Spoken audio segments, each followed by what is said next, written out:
Everyone in Willow Creek said the same thing about Cole Rivers. They said he was not man enough.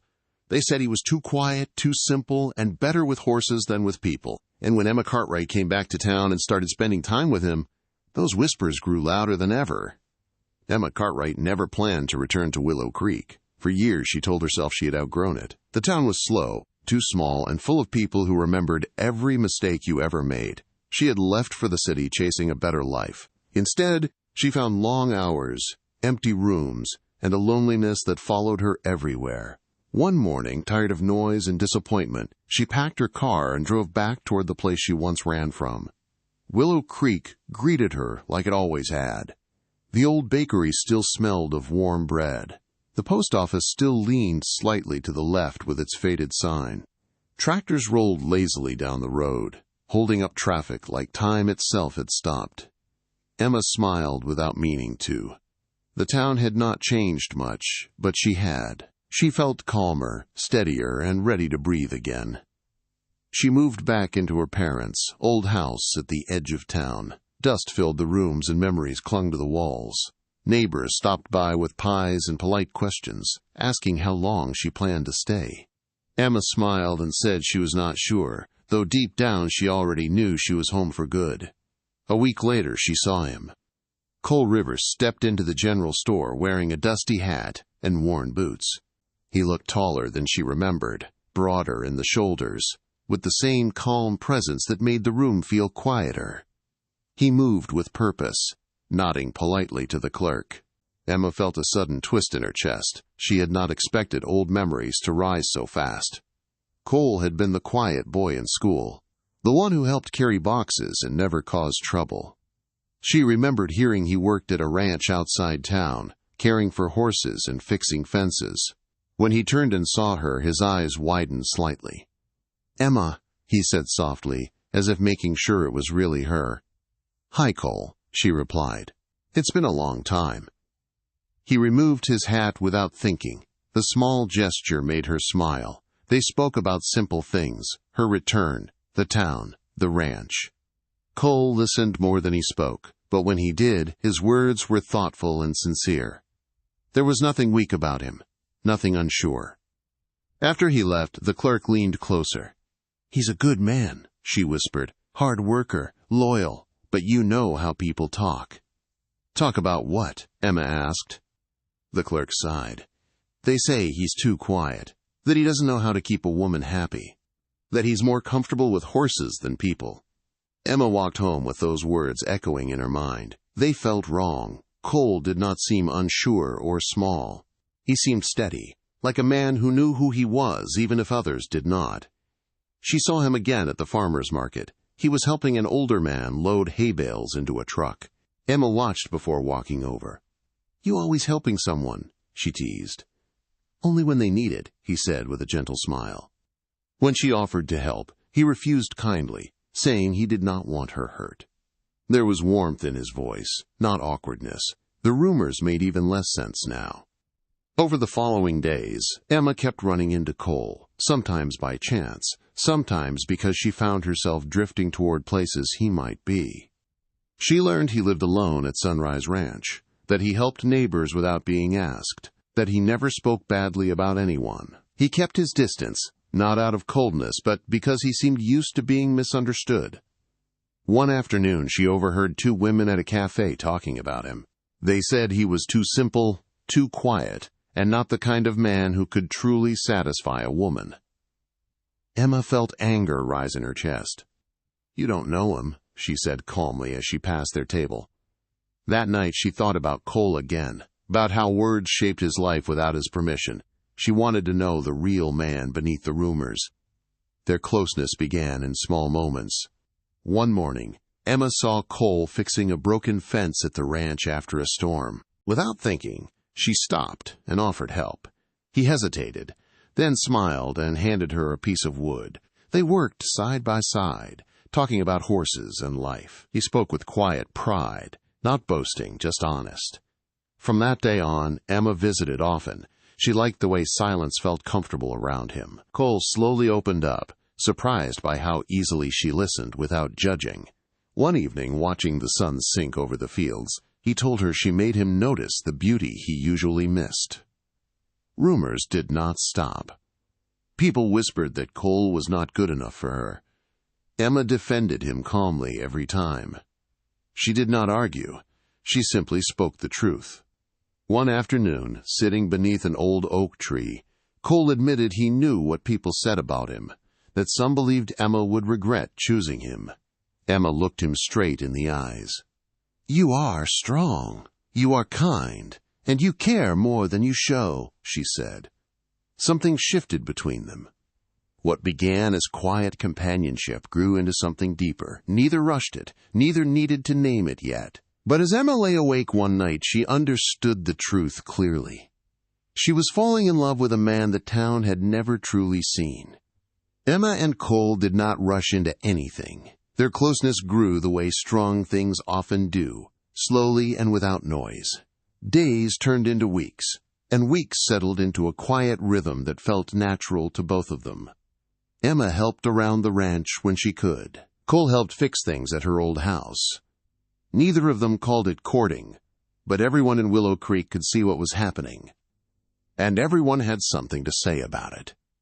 Emma noticed the looks first, curious glances at the market, pauses in conversation when she walked by with Cole, smiles that did not quite reach people's eyes. Willow Creek had already decided who Cole Rivers was, and now they were deciding what Emma Cartwright was thinking. Cole tried not to let it bother him, but Emma could see the weight he carried. Years of quiet judgment do not disappear just because one person believes in you. Some evenings, when they sat together on the porch after a long day, he grew quieter than usual. One night, as the sky turned purple and the horses settled in the fields, Emma finally asked him. "Does it hurt," she said gently, "the way people talk about you?" Cole stared out at the land for a long moment. "I got used to it," he said. "When you hear something long enough, you stop arguing with it." Emma felt her chest tighten. "You should never have had to." He gave a small shrug.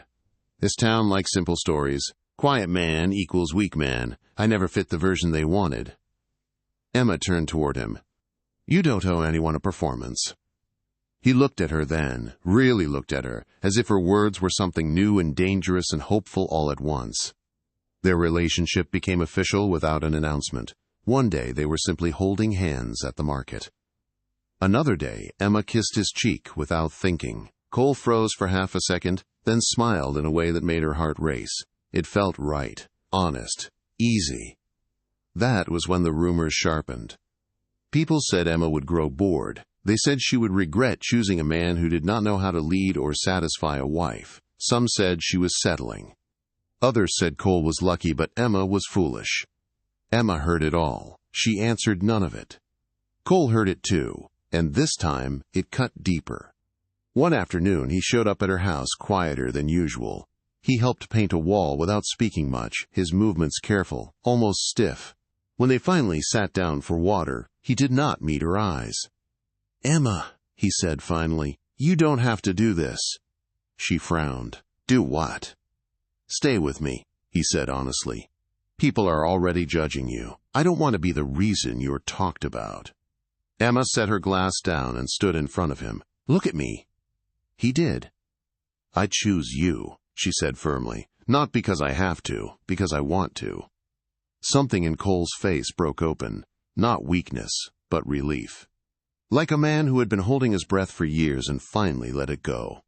Not long after that, he asked her to marry him. There was no crowd, no speech, just the two of them walking along the fence line at sunset.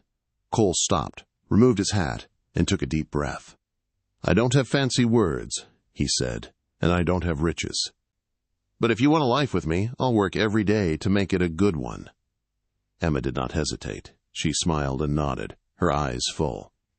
"I already have that life," she said, "with you." The news traveled fast. Some neighbors congratulated them warmly. Others shook their heads in quiet disbelief. The old rumors returned louder than before. People questioned Cole's ability to be a husband. They questioned Emma's judgment. They questioned what would happen on their wedding night, saying cruel things wrapped in false concern. Emma refused to listen. The wedding was small, held at the old church. Cole wore his best suit, nervous but proud. Emma wore a simple white dress that suited her perfectly.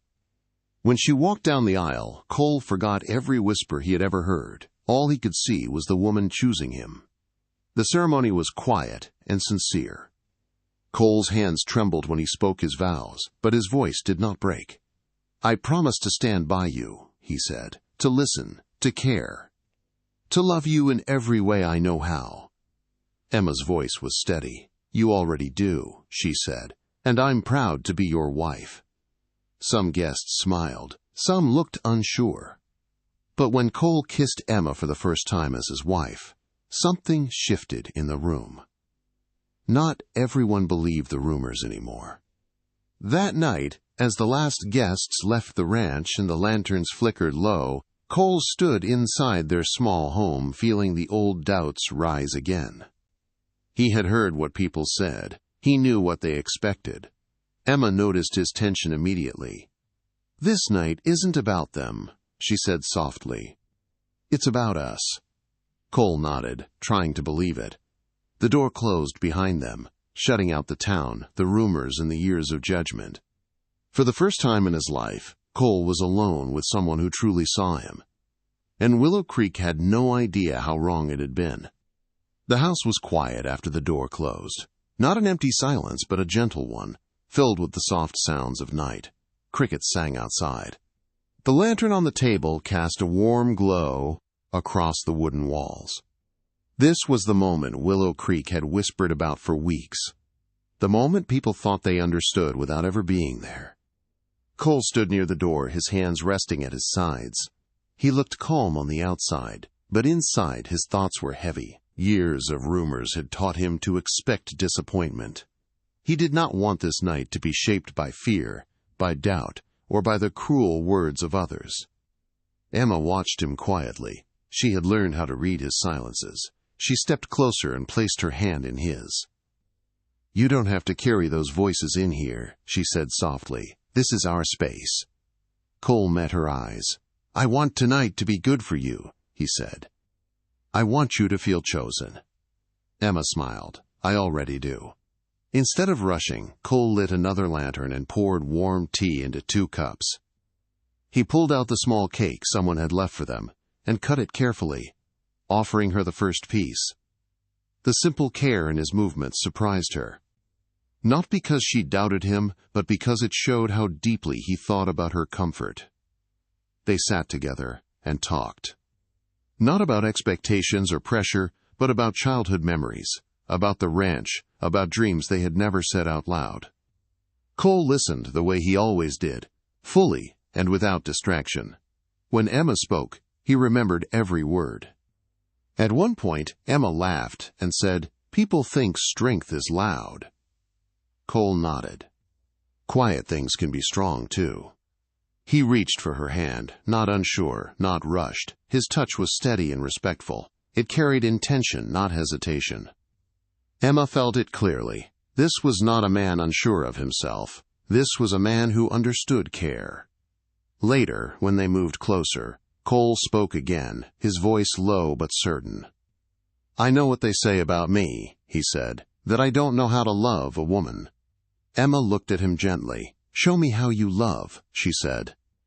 And he did, not with bravado, not with anything meant to prove a point. He showed her through patience, through attention, through the way he checked her comfort, the way he paused to ask, the way he stayed present. Every action was thoughtful. Every moment was chosen. Emma realized something then. Cole was not inexperienced in love. He was careful with it. He treated it like something valuable, not something to rush or take lightly. When the night grew quiet again, they rested side by side, the weight of the day finally lifting. Emma lay with her head against his chest, listening to his steady heartbeat. "You surprised me," she said softly. Cole smiled faintly. "In a good way." "In the best way," she replied. "You made me feel safe, seen." He closed his eyes, emotion tightening his throat. No one had ever said that to him before. Morning came slowly, with pale light slipping through the window. Cole woke first, as he always did. He lay still for a moment, watching Emma sleep, peaceful, content. He felt something settle deep inside him. Confidence, not borrowed from approval, but built from truth. They stepped outside together later that morning. The ranch was quiet. Dew rested on the grass. The horses moved calmly in the distance. Emma wrapped her arm through his, and Cole did not pull away. He stood taller. Word traveled fast in Willow Creek.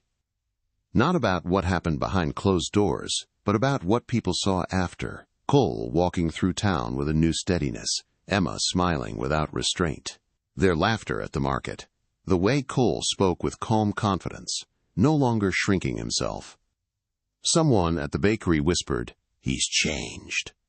Another replied, "Maybe he was always like that." Neighbors began to see the truth. Cole was attentive. He was steady. He was present. He listened to Emma in public the same way he did in private. He supported her ideas. He stood beside her without needing to dominate or retreat. The rumors lost their grip. One afternoon, a man who once doubted Cole clapped him on the shoulder. "Looks like you proved us wrong." Cole shook his head. "I didn't prove anything. I just lived my life." That evening, Emma and Cole walked the fence line again as the sun dipped low, the same place where he had asked her to marry him. Emma squeezed his hand. "They were wrong about you," she said. Cole smiled, calm and sure. They were. As the sky turned gold, Willow Creek finally understood what Emma had known from the start. The quiet cowboy they had underestimated was never lacking. He was simply waiting for someone who saw strength in gentleness and love in patience. And on their wedding night, without saying a word to the town, Cole Rivers had surprised them all.